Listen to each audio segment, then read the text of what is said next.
भारत जयतु सदा, यही परिकल्पना सोचकर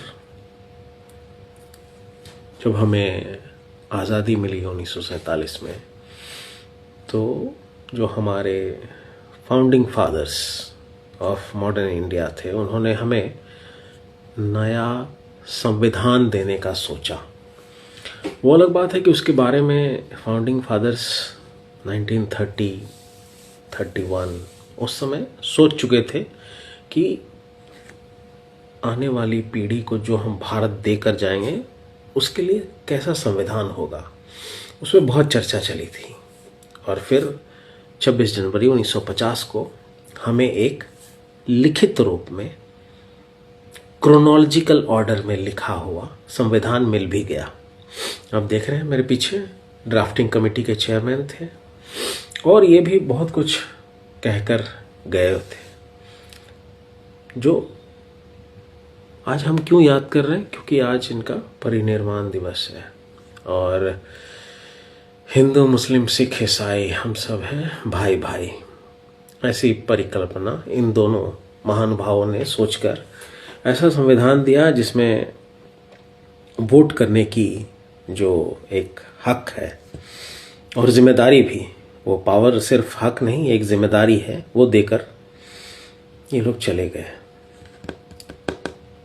उससे पहले भी तो कोई संविधान था जिसके आधार पे भारत का समाज चल रहा था।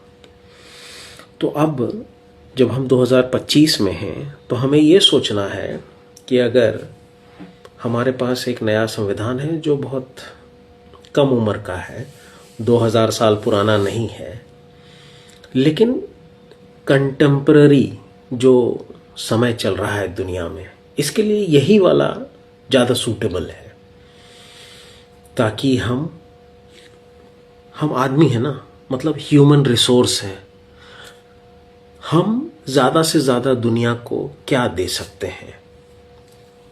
तो क्या ये जो संविधान अभी है, जो परिकल्पना करके गए हमारे फाउंडिंग फादर्स, जो स्वतंत्रता सेनानी भी कह सकते हैं हम उन्हें, आपको क्या लगता है पिछले 2 साल या 2.5 सालों से संविधान संविधान संविधान, पूरी जो 60% से ज़्यादा जिनके पास वोट है, जिनको मिला है 2024 के लोकसभा चुनाव के समय, वो लोग बार बार संविधान वाली बात क्यों कर रहे हैं?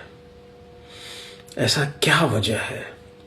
सिर्फ पावर को कैप्चर करने के लिए, या आम जो मानव है, मनुष्य है, उसकी स्वतंत्रता कायम रहे उसके लिए भी हो रहा है?